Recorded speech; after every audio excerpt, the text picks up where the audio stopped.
Hello everyone, সকলোকে পুনৰবাৰ স্বাগতম জনাইছো আজি নতুন এটা ভিডিঅলৈ। আজিৰ ভিডিঅটোত আমি জেনাৰেল সায়েন্সৰ অৰ্থাৎ সাধাৰণ বিজ্ঞানৰ আমি কেইটামান গুৰুত্বপূৰ্ণ MCQ ডিসকাস কৰিম। গতিকে ভিডিঅটো বহুত ইম্পৰ্টেন্ট হয়। ভিডিঅটো স্কিপ নকৰি লাষ্টলৈকে চাই থাকিব।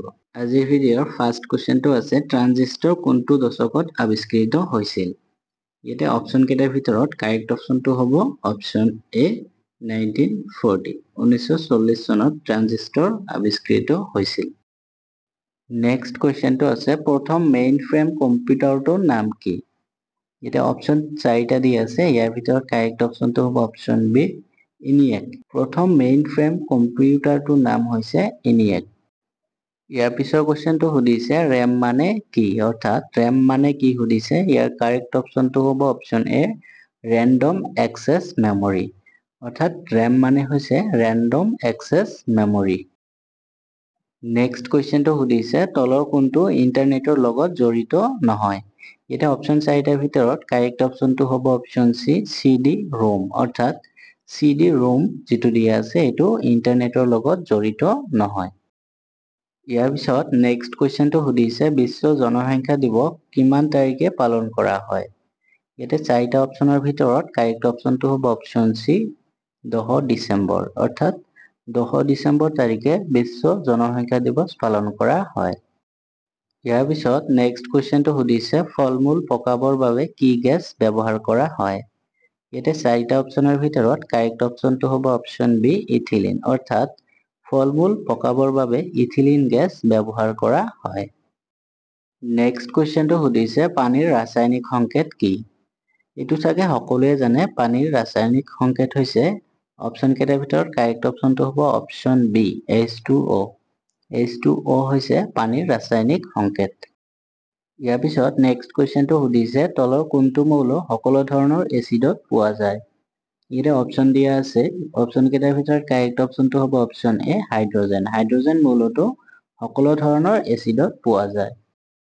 নেক্সট কুৱেশ্চনটো সুধিছে টিন আৰু এলুমিনিয়াম সংমিশ্ৰণত গঠিত হোৱা সংকৰ ধাতু কি হ'ব? ইয়াতে অপচন চাৰিটাৰ ভিতৰত কাৰেক্ট অপচনটো হ'ব অপচন এ ব্ৰঞ্জ। অৰ্থাৎ টিন আৰু এলুমিনিয়াম সংমিশ্ৰণত গঠিত হোৱা ধাতুটো হ'ব সংকৰ ধাতুটো হ'ব ব্ৰঞ্জ।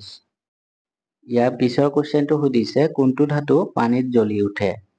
ইয়াতে অপচন চাৰিটাৰ ভিতৰত কাৰেক্ট অপচনটো হ'ব অপচন বি সোডিয়াম। অৰ্থাৎ সোডিয়াম ধাতুটোৱে পানীত জ্বলি উঠে। ইয়াৰ পিছত 11 নম্বৰ প্ৰশ্নটো সুধিছে সৌৰজগতৰ আটাইতকৈ সৰু গ্ৰহটো? ইয়াতে অপচন কেইটা দিয়া আছে। ইয়াৰ ভিতৰত কাৰেক্ট অপচনটো হ'ব অপচন চি বুধ। অৰ্থাৎ সৌৰজগতৰ আটাইতকৈ সৰু গ্ৰহটো হৈছে বুধ গ্ৰহ।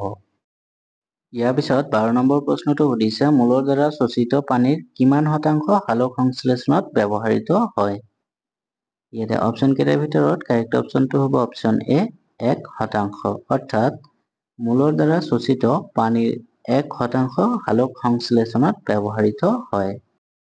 নেক্সট কুৱেশ্চনটো আছে বেক্টেৰিয়াৰ সালোক সংশ্লেষণৰ ক্ষেত্ৰত তলৰ কোনটো অসত্য? ইয়াতে অপচন কেইটাৰ ভিতৰত এ দিয়া আছে অক্সিজেন উৎপন্ন হয়, বি দিয়া আছে পানীৰ সালোক বিশ্লেষণ নহয়, চি দিয়া আছে H2S ইলেক্ট্ৰন দাতা ৰূপে ব্যৱহৃত হয় আৰু অপচন ডি দিয়া আছে বেক্টেৰিয় ক্লোৰোফিলে অংশগ্ৰহণ কৰে। ইয়াৰ কাৰেক্ট অপচনটো হ'ব অক্সিজেন উৎপন্ন হয়। অপচন এ এইটো আছিলে অসত্য।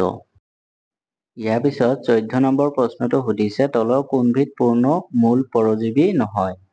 ইয়াতে অপচন চাৰিটাৰ ভিতৰত কাৰেক্ট অপচনটো হ'ব অপচন এ ভিস্কাম। অৰ্থাৎ ভিস্কাম পূৰ্ণমূল পৰজীৱী নহয়। ইয়াৰ পিছত সুধিছে পূৰ্ণবয়স্ক বা প্ৰাপ্তবয়স্ক মতা মানুহৰ তেজৰ সাধাৰণতে থকা হিমোগ্লোবিনৰ পৰিমাণ? ইয়াতে অপচন কেইটাৰ ভিতৰত কাৰেক্ট অপচনটো হ'ব অপচন এ 15.5 গ্ৰাম বা ডেচিলিটাৰ। অৰ্থাৎ পূৰ্ণবয়স্ক মতা মানুহৰ তেজত সাধাৰণতে থকা হিমোগ্লোবিনৰ পৰিমাণ হৈছে 15.5 গ্ৰাম পাৰ ডেচিলিটাৰ। ইয়াৰ পিছত নেক্সট কুৱেশ্চনটো সুধিছে ষ্টপৱাচৰ লঘিষ্ঠ যোগ? অৰ্থাৎ ষ্টপৱাচৰ লঘিষ্ঠ যোগ কিমান সুধিছে। ইয়াৰ কাৰেক্ট অপচনটো হ'ব অপচন এ 0.01 ছেকেণ্ড। অৰ্থাৎ ষ্টপৱাচৰ লঘিষ্ঠ যোগ হৈছে 0.01 ছেকেণ্ড। ইয়াৰ পিছৰ কুৱেশ্চনটো সুধিছে তুলা যন্ত্ৰৰ লঘিষ্ঠ যোগ হ'ল তুলা যন্ত্ৰৰ লঘিষ্ঠ যোগ কি সুধিছে। ইয়াৰ কাৰেক্ট অপশ্যনটো হ'ব অপশ্যন এ 1 মিলিগ্ৰাম, অৰ্থাৎ তুলা যন্ত্ৰৰ লঘিষ্ঠ যোগ হৈছে 1 মিলিগ্ৰাম। ইয়াৰ পিছত নেক্সট কুৱেশ্যনটো সুধিছে দূৰত্বৰ SI একক হ'ল, অৰ্থাৎ দূৰত্বৰ SI একক সুধিছে। ইয়াৰ SI একক হৈছে মিটাৰ, অৰ্থাৎ ইয়াৰ কাৰেক্ট অপশ্যনটো হ'ব অপশ্যন এ দূৰত্বৰ SI একক মিটাৰ। ইয়াৰ পিছত 19 নম্বৰ প্ৰশ্নটো সুধিছে ধানৰ ব্লাড ষ্ট্ৰোক সৃষ্টিকাৰী ভেঁকুৰবিধ হ'ল। ইয়াৰ অপশ্যন কেইটাৰ ভিতৰত কাৰেক্ট অপশ্যনটো হ'ব অপশ্যন এ পাইৰিকুলেৰিয়া অৰাইজি, অৰ্থাৎ ধানৰ ব্লাড ষ্ট্ৰোক সৃষ্টিকাৰী ভেঁকুৰবিধ হৈছে পাইৰিকুলেৰিয়া অৰাইজি। এইটো হৈছে কাৰেক্ট অপশ্যন। ইয়াৰ পিছত 20 নম্বৰ প্ৰশ্নটো সুধিছে মানুহৰ হালধীয়া জ্বৰৰ বাহক হ'ল, অৰ্থাৎ মানুহৰ হালধীয়া জ্বৰৰ বাহক কি সুধিছে। ইয়াৰ কাৰেক্ট অপশ্যনটো হ'ব অপশ্যন এ এচিড মহ, অৰ্থাৎ এচিড মহ হৈছে মানুহৰ হালধীয়া জ্বৰৰ বাহক। ইয়াৰ পিছত 21 নম্বৰ প্ৰশ্নটো সুধিছে কুষ্ঠ ৰোগ সৃষ্টি কৰা বেক্টেৰিয়াবিধৰ নাম হ'ল। ইয়াৰ অপশ্যন চাৰিটাৰ ভিতৰত কাৰেক্ট অপশ্যনটো হ'ব অপশ্যন এ মাইকোবেক্টেৰিয়াম লেপ্ৰি, অৰ্থাৎ কুষ্ঠ ৰোগ সৃষ্টি কৰা বেক্টেৰিয়াবিধৰ নাম হৈছে মাইকোবেক্টেৰিয়াম লেপ্ৰি। ইয়াৰ পিছত 22 নম্বৰ প্ৰশ্নটো সুধিছে তলৰ কোনটোৰ দ্বাৰা এইডছ হোৱাৰ সম্ভাৱনা আটাইতকৈ বেছি। ইয়াতে অপশ্যন কেইটাৰ ভিতৰত কাৰেক্ট অপশ্যনটো হ'ব অপশ্যন এ একাধিক যৌন সংস্পৰ্শ, অৰ্থাৎ একাধিক যৌন সংস্পৰ্শৰ দ্বাৰাই এইডছ হোৱাৰ সম্ভাৱনা আটাইতকৈ বেছি। ইয়াৰ পিছত 23 নম্বৰ প্ৰশ্নটো সুধিছে নেশ্যনেল কেঞ্চাৰ হস্পিটেল স্থাপিত হৈছে। ইয়াতে চাৰিটা অপশ্যন দিয়া আছে। এ দি আছে কলকাতাত, বি দি আছে দিল্লীত, চি দি আছে চেন্নাইত এণ্ড ডি দি আছে মুম্বাইত। ইয়াৰ অপশ্যন কেইটাৰ ভিতৰত কাৰেক্ট অপশ্যনটো হ'ব অপশ্যন এ কলকাতাত, অৰ্থাৎ নেশ্যনেল কেঞ্চাৰ হস্পিটেল কলকাতাত স্থাপিত হৈছে। ইয়াৰ পিছত 24 নম্বৰ প্ৰশ্নটো সুধিছে তলৰ কোনবিধ জলাতংক ৰোগৰ লক্ষণ। ইয়াতে অপশ্যন কেইটাৰ ভিতৰত কাৰেক্ট অপশ্যনটো হ'ব অপশ্যন এ পানীৰ প্ৰতি ভয়, অৰ্থাৎ পানীৰ প্ৰতি ভয় হৈছে জলাতংক ৰোগৰ লক্ষণ। ইয়াৰ পিছত 25 নম্বৰ প্ৰশ্নটো সুধিছে তেজত থকা হিমোগ্লোবিনৰ পৰিমাণ নিৰ্ধাৰণ কৰা যন্ত্ৰটোৰ নাম। ইয়াতে নিৰ্ধাৰণ কৰা যন্ত্ৰটোৰ নাম সুধিছে। ইয়াৰ কাৰেক্ট অপশ্যনটো হ'ব অপশ্যন এ চাউলিৰ হিমোগ্লোবিন মিটাৰ, অৰ্থাৎ তেজত থকা হিমোগ্লোবিনৰ পৰিমাণ নিৰ্ধাৰণ কৰা যন্ত্ৰটোৰ নাম হৈছে চাউলিৰ হিমোগ্লোবিন মিটাৰ। ইয়াৰ পিছত 26 নম্বৰ প্ৰশ্নটো সুধিছে CGS পদ্ধতিত দূৰত্বৰ একক কি। ইয়াতে সুধিছে CGS পদ্ধতিত দূৰত্বৰ একক কি। ইয়াৰ কাৰেক্ট অপশ্যনটো হ'ব অপশ্যন এ চেণ্টিমিটাৰ, অৰ্থাৎ CGS পদ্ধতিত দূৰত্বৰ একক হৈছে চেণ্টিমিটাৰ।